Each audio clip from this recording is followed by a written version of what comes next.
Hello વિદ્યાર્થી મિત્રો, હું તમારું માનવ ક્લાસીસમાં ફરી હાર્દિક સ્વાગત કરું છું.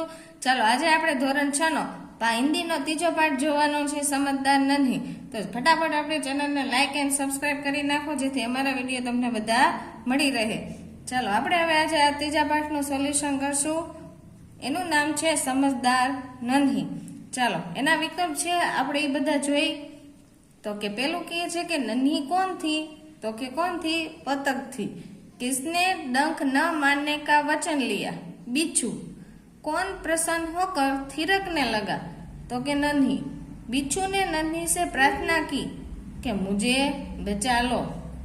नन्ही ने बिच्छू को बचाया क्योंकि उसे बिच्छू पर दया आ गई.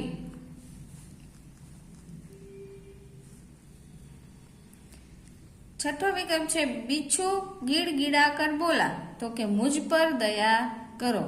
बिच्छू ने क्या कहा, अब वो किसी को, तो कि शू कीधुं तुं, तो कि डंक नहीं मारेगा.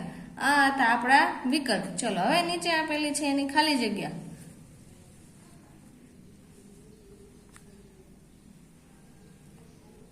पहली खाली जगह है कुछ दिन बाद बिच्छू ने प्राण पुनः खाली जगह में पड़ गए. तो कि एना शू प्राण पड़ी गया, सेमा पड़ी गया था, तो कि संकट में. बिच्छू खाली जगह में फंसा है, तो कि दलदल. बिच्छू को खाली जगह सूझी शैतानी. नन्ही ने बिच्छू को खाली जगह दान दिया, तो कि जीवन दान दिया. એટલે કે જો દાન લખેલું છે તમારે ખાલી જીવન લખવાનું. હવે આ પાઠને આપણે ખરા ખટા જોશું. नन्ही शर्म से पानी पानी हो गई, तो कि खोटું. बिच्छू ने नन्ही को डंक मारा, साचू. नन्ही खुश होकर तालाब में चल दी, खोटू. भलाई करना नन्ही का स्वभाव है, तो के साचू. बिच्छू को शैतानी सूझी, तो के साचू. चलो आ खरा खोटा आपड़ा पूर्ण थशे.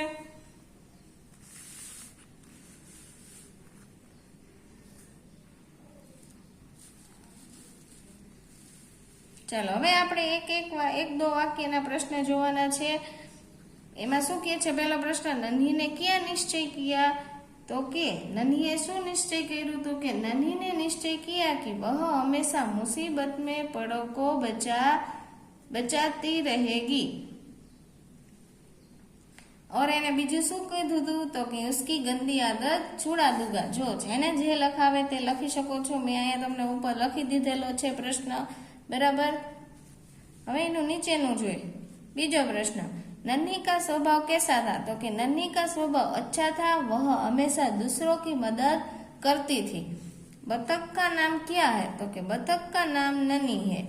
नन्ही कहाँ गई थी, तो कि नन्ही बतख नदी के तट पर गई थी. बिच्छू की कौन सी आदत थी, तो कि बिच्छू की डंक मारने की आदत थी. नन्ही ने क्या सोचकर दूसरी बार बिच्छू को बचाया, तो कि नन्ही ने यह सोचकर बिच्छू को दूसरी बार बचाया कि शायद अब उसने डंक मारने की गंदी आदत छोड़ दी होगी. चलो आ आपड़ा प्रश्नना जवाब तमे जोई सको छो. आपणे आगळ हवे एना दो प्रश्नों के उत्तर जोवाना छे. એટલે 2-3 વાક્યના જે પ્રશ્નો હોય તે જોવાના છે. एवं पहला प्रश्न है, नन्ही ने अपने स्वभाव के बारे में क्या कहा, तो कि नन्ही ने अपने स्वभाव के बारे में कहा कि भलाई करना मेरा स्वभाव है. मैं तुम्हें बदला लेने के लिए अपनी इच्छा, अपनी अच्छी आदत क्यों छोड़ दूं. मेरा काम बचाना है. मैं मुसीबत में पड़े को बार बार बचाती रहूंगी. પછી બીજો પ્રશ્ન છે, बिच्छू को क्या पछतावा हुआ, तो कि पछतावा हुआ क्योंकि वो 2 बार उसे जीवन दान देने वाली नन्ही बतख को डंक मारने के लिए आगे बढ़ रहा था. इस बार उसे अपनी गलती समझ में आ गई.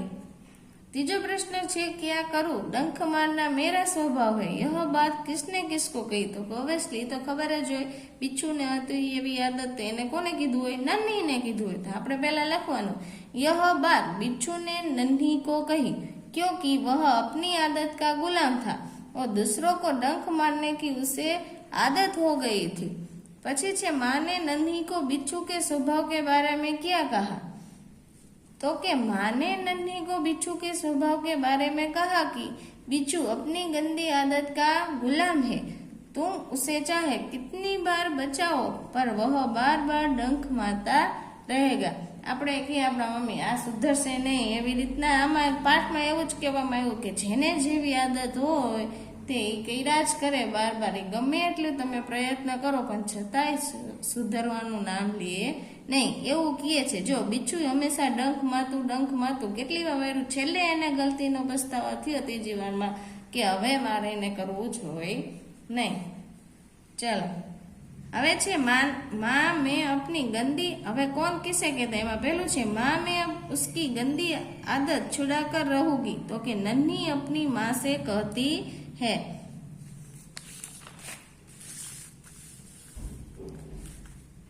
ચાલો બીજું એમાં જોઈએ नन्ही बहन आज तुम जीत गई, તો એવું કોને કીધું તું, बिच्छू ने नन्ही से कहा तुम यह गंदी आदत छोड़ दो नहीं तो मुसीबत में कोई तुम्हारी मदद नहीं करेगा।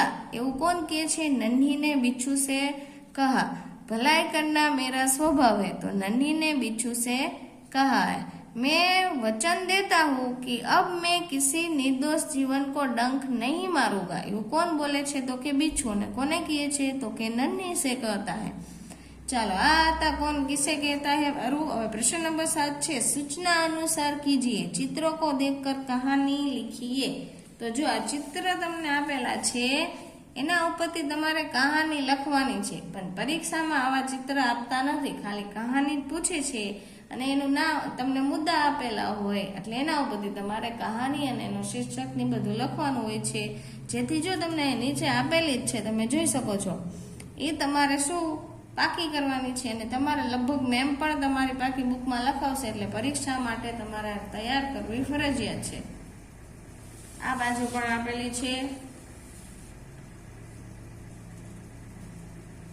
હવે એમાં નીચે પણ એવું જ કંઈક આપેલું છે, ચિત્ર કો દેખકર 4-5 વાક્ય લીખ્યા। ચિત્ર છે એના વાક્ય તમારે લખવાના છે। જો આપણે નીચે જોયા કયા કયા વાક્ય બનાવ્યા છે, તો કે यह चित्र सड़क दुर्घटना का, के जो અહીંયા એક્સિડન્ટ થયું છે એટલે એને શું કહેવાય, दुर्घटना કહેવાય।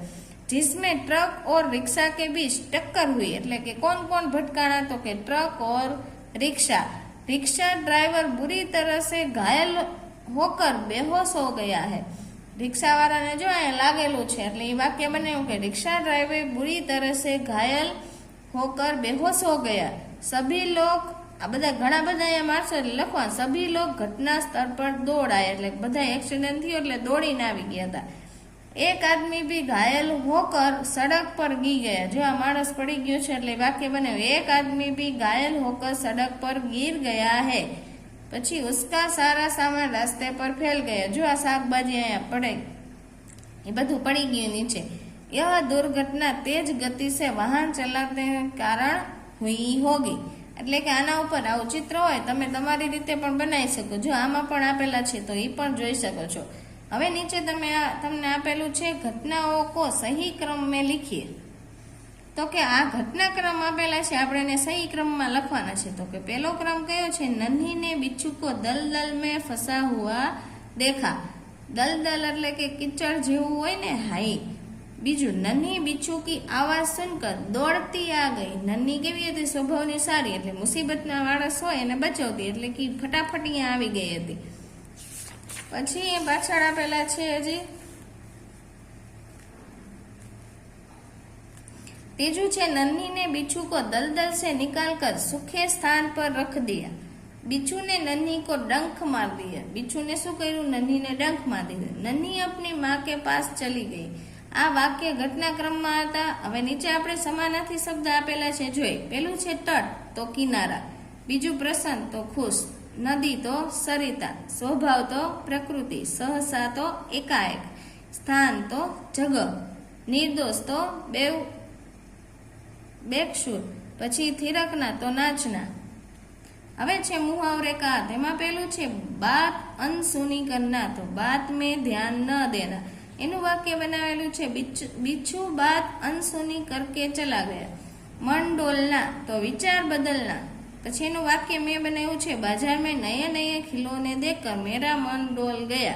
આની જગ્યાએ તમે તમારી રીતે પણ વાક્ય બનાવી શકો છો। जीवन दान देना तो नया जीवन देना। डॉक्टर ने मरीज को जीवन दान दिया। હવે ચોથું વાક્ય જોઈએ, शर्म से पानी पानी होना, तो के बहुत लज्जित होना। बिच्छू शर्म से पानी पानी हो गया।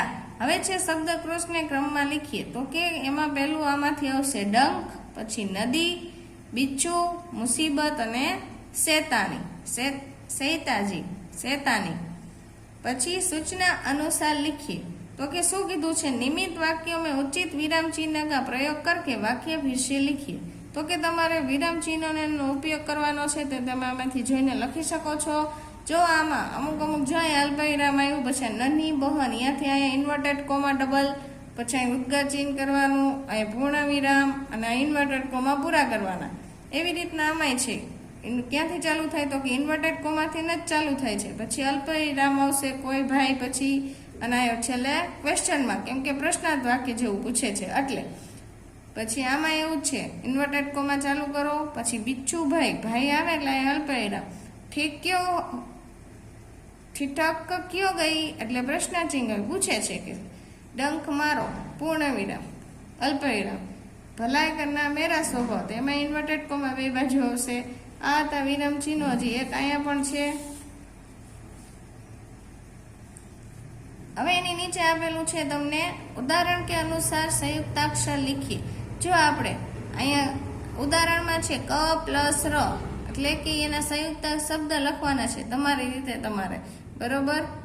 એટલે એ શબ્દને જોઈન્ટ કરવાનું, તો કે ક પ્લસ સ એટલે શ થાય, ક પ્લસ સ એટલે શું થાય, ક્ષત્રિયનો શ, એના ઉપરથી નામ લખવાનું, ક્ષત્રિય અને શમાં। સ પ્લસ ર એટલે શ્ર, એટલે શ્રવણ અને શ્રદ્ધા। દ પ્લસ વ એટલે દ્વ, દ્વારકા અને દ્વાર। દ પ્લસ મ એટલે શું થાય, પ્ય, તો પદ્મ અને છમ। પછી હ પ્લસ ય તો હ્ય, તો અહ્ય અને બાહ્ય। દમ પ્લસ ધ અથવા ધ એટલે સિદ્ધ અને યુદ્ધ। હવે નીચે તમને આપેલા છે કે નીચે દિए हुए વર્ણો से ચાર શબ્દ બનાવ્યો। આ શબ્દ આપેલા છે, એના નામ લખવાના છે, તમને મજા આવે એ નામ લખી શકો છો, 4 બનાવવાના છે। અને નીચે તમને આપેલું છે કે પ્રશ્નો કે ઉત્તર લીખીએ, પેરેગ્રાફમાંથી છે।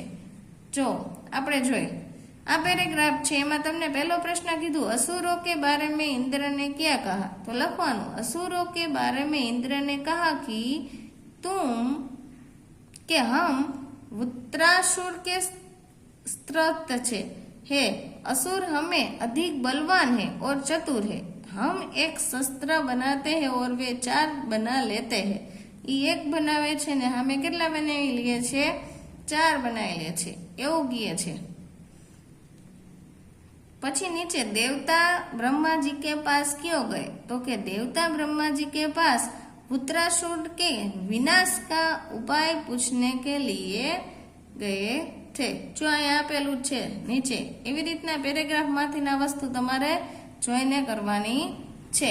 ચાલો આ વિડીયોને આપણે અહીંયા વિરામ આપશું। જો તમને અમારા વિડીયો બધા બહુ ગમતા હોય તો ફટાફટ લાઈક એન્ડ સબસ્ક્રાઇબ કરી નાખો, અને અમારી ચેનલમાં તમને 6, 7, 8, 9, 10 ના બધા વિડીયો જોવા મળશે, અવેલેબલ છે, તેથી ફટાફટ સબસ્ક્રાઇબ કરવાનું ભૂલતા નહીં।